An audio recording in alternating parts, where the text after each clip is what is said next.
오늘도 하나님 깊게 만나는 은혜가 있기를 축복합니다. 오늘부터 함께 보실 하나님의 말씀은 시편 1편 1절에서 6절 말씀입니다.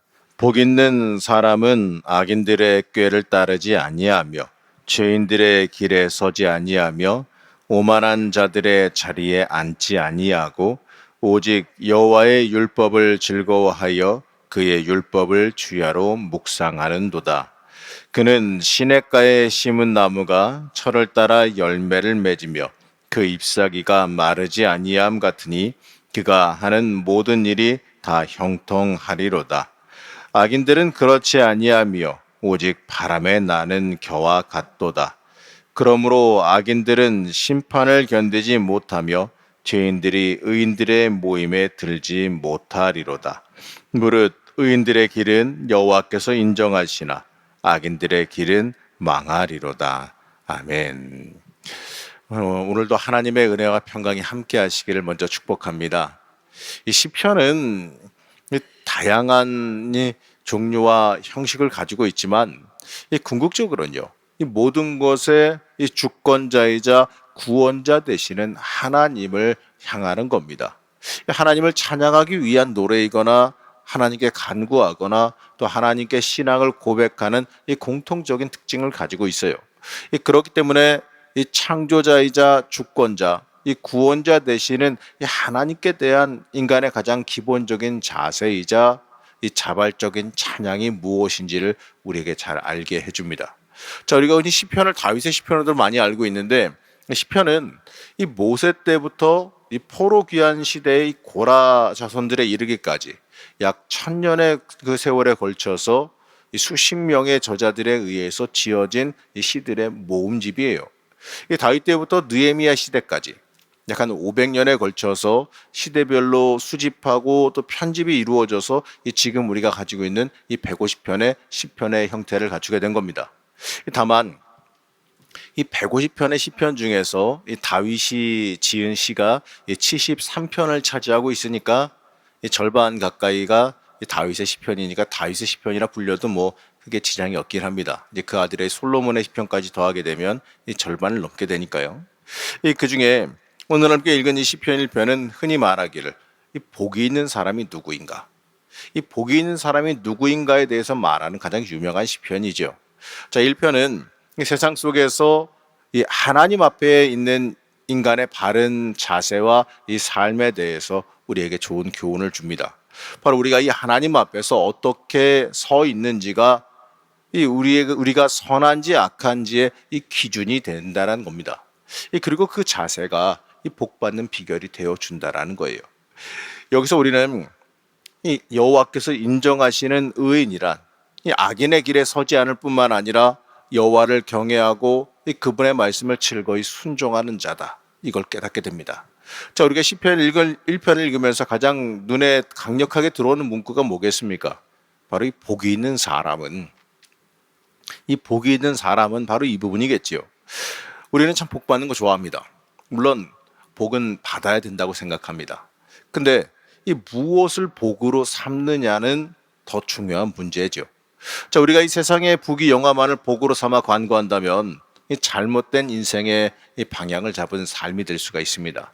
우리가 붙잡아야 되는 인생의 복은 오늘 2절 말씀에서 너무나도 잘 말씀해 주는데, 우리 2절 말씀 같이 한 번 더 합독하시겠습니다. 오직 여호와의 율법을 즐거워하여 그의 율법을 주야로 묵상하는도다. 이 맞습니다. 하나님께 전적으로 내어 맡기고 이 하나님 말씀 따라 살아가는 게 이 복이 있는 사람의 모습입니다. 그 삶을 우리의 인생에서 이 복으로 받아야 되는 거예요. 이 시편 1편의 고백을 보게 되면 하나님이 원하시는 사람은 하나님의 자리에 서 있으며 하나님의 인도하심과 방향 방법을 기쁨으로 받아들이며 하나님 말씀 안에 살려고 하는 사람입니다. 그 사람은 마치 시냇가에 심은 나무와 같다라 그랬어요. 이 나무에게 있어서 가장 중요한 필수 요소는 물입니다. 그렇기 때문에 이 시냇가에 심은 나무는 참 행복의 근원 되시는 하나님과 늘 동행함으로 복이 인생에 흘러 넘쳐 흐를 것을 말씀해 주는 겁니다. 그때 당시에 이 메마른 광야 땅을 가진 이 팔레스타인에서 항상 맑은 물이 흘러 넘친다, 맑은 물이 흐르는 곳을 접한다라는 건 이 그들에게 있어서는 애타게 사모하는 간절한 복이기 때문에 그렇습니다. 하나님께 충성함으로 받는 복은 이 굉장히 큰 축복임을 우리가 잊지 말아야 됩니다. 이제 4절에서 6절 말씀을 보게 되면 악인에 대해서 말할 때 뭐라고 말하느냐? 바람에 나는 겨와 같다고 말합니다. 이 악인들은 이 시냇가에 심겨진 나무와 같은 형통함을 맛보지 못하는 자들이에요. 이 성경의 이 비유에 따르게 되면 한마디로 전혀 쓸모없는 상태를 뜻하는 거죠. 바람에 날리는 겨와 같이 이 불안정한 모습으로 세상을 살게 된다는 겁니다. 그리고 그들은 심판을 견디지 못한다라고 말해요. 이 하나님 앞에서 이 최후에 받게 되는 그 심판 때 그 심판을 견디지 못하고 망한다라는 것이지요. 자, 이걸 통해서요, 하나님께서 섭리하시는 인생에서 이 복이 있는 사람으로 살아가기 위해서는 6절 말씀처럼 하나님께서 인정하시는 의인의 길로, 의의 길로 온전히 걸어갈 줄 알아야 됩니다. 이 하나님께서는 하나님을 사모하며 하나님께 순종하는 삶을 살기를 힘쓰는 사람들을 지키고 보호하시며 인도하십니다. 반면에 악인에 대해서는 이 사망의 길로 달려가도록 그냥 내버려 두겠다라고 말씀하세요. 자, 우리 인생의 가장 중요한 건 뭐냐? 하나님과의 관계 아니겠어요? 가장 중요한 건 하나님과 내가 어떠한 관계로 살아가고 있느냐? 여러분, 이게 가장 중요한 문제입니다. 이 하나님과 우리가 어떠한 관계를 맺고 살아가느냐에 따라서 우리의 인생이 가치가 있고 열매 맺는 삶이 되어지기 때문에 그렇습니다. 이 복이 있는 사람은 하나님과 동행하는 사람, 하나님께 순종하며 살아가는 사람이에요.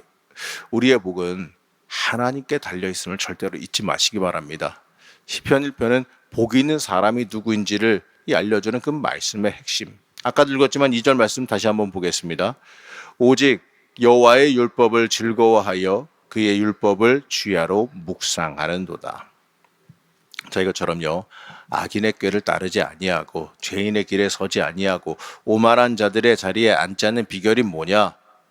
여호와의 율법을 즐거워하는 삶이라 그랬습니다.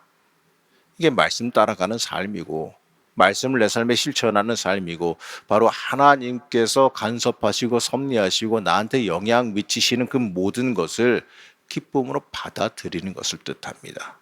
여러분 어떻습니까? 여러분 인생 가운데 하나님이 이끄시는 그 삶을 기쁨으로 받아들이고 계십니까?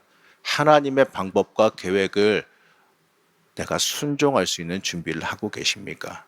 여러분, 하나님이 가라는 대로 가면 되고 또 서라면 서면 되고 뛰라면 뛰면 되고 앉으라면 앉으라면 돼요. 그러니까 하나님께서 하자는 대로 가자는 대로 우리가 갈 수만 있다면 우리는 진짜 오늘 말씀처럼 복이 있는 사람으로 살 줄로 믿습니다. 왜냐하면 하나님이 인도하시는 그 길에는 항상 평강이 임하기 때문에 그렇습니다. 하나님께서 우리를 이끌어 가시면서 책임 안 지시겠어요? 하나님께서 우리를 이끌어 가시면서 내박쳐 두시겠냐 이거죠. 보게 되면 어떤 경우에는 고난의 길로 광야의 길로 인도하실 때도 있는데 또 가만히 또 돌아보게 되면 그 광야와 고난의 길에서도 하나님께서 살 길을 다 주셨더라는 거예요. 광야를 지나고 고난을 체험하고 있지만 그 상황 속에서 내가 살 수 있게끔 보호하시고 지키시면서 우리가 그 훈련을 견디게끔 하고 계신다라는 겁니다. 잊지 마시기 바랍니다. 이스라엘이 그 광야 길을 걸어오면서 40년의 그 광야 생활을 해오면서 그들이 사실은 하나님의 구름 기둥과 불 기둥으로 지키심 안에서 살아온 거고 만나와 메추라기로 먹이시는 가운데 살아온 거고 그들이 마지막에 이제 가나안으로 다시 진격하려고 그럴 때 인구를 세어보니 들어올 때 인구랑 변화가 거의 없어요. 이게 뭐겠습니까? 40여 년의 그 광야 생활 동안 그들이 먹고 사는데 삶을 살아오는데 아무런 지장이 없게 하나님께서 보호하시며 지키시며 걸어왔다라는 거예요. 그리고 또 그들이 의복 하나 헤어지지 아니하고 신발 하나 헤어지지 아니하였다. 하나님께서 그렇게 지키셨어요. 그렇기 때문에 사실은 광야의 길, 고난의 길을 걸어온다 하지만 그 길은 하나님이 지키시는 길이고 붙잡고 가시는 길이고 하나님께서 늘 함께 동행하시는 삶이었다는 거죠. 그렇기 때문에 우리가 하나님이 인도하신 대로 가다 보면 결국에는 하나님이 주시는 복 위에 올라서게 됨을 여러분도 믿고 고백하시길 축복합니다. 여러분, 중요한 건 하나님의 뜻을 즐거워할 줄 알아야 돼요. 오늘 말씀에서 율법을 즐거워한다는 것은 하나님을 위해 사는 삶을 내 인생의 기쁨으로 받아들인다는 뜻입니다. 여러분 어떻습니까? 하나님을 위해 사는 삶을 인생의 기쁨으로 받아들일 수 있겠습니까? 율법을 즐거워한다는 건 바로 이것입니다. 그리고 그 율법, 하나님의 명령을 아침 저녁으로 묵상하며 내 인생과 내 삶에 적용하는 사람, 그 사람이 정말 복이 있는 사람입니다. 사랑하는 성도 여러분, 복이 있는 사람 되시기를 축복합니다.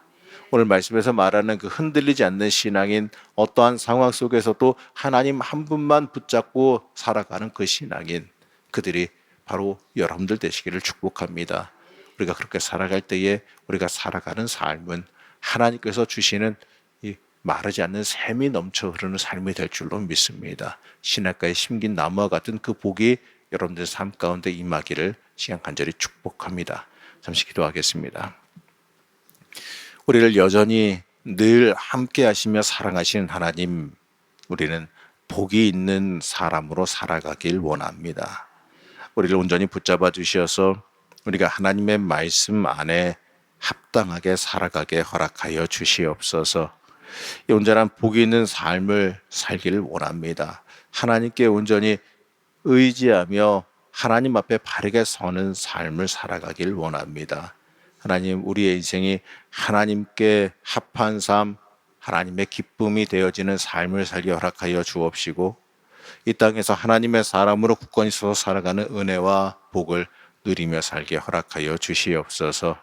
오늘도 기도하는 중에 우리를 만나 주시고, 또 기도하는 중에 우리의 삶이 변화되게 하여 주옵시고, 또 기도하는 중에 하나님 그 마음을 헤아리며 주님 품에 안길 수 있는 귀한 은혜가 임하게 허락하여 주시옵소서. 오늘도 거룩한 주일 주께서 주시는 은혜와 평강이 넘칠 줄로 믿사오며, 또 기도하는 중에 하나님의 은혜가 임할 줄로 믿사오며, 거룩하고 존귀하신 예수님의 이름으로 기도하였습니다. 아멘.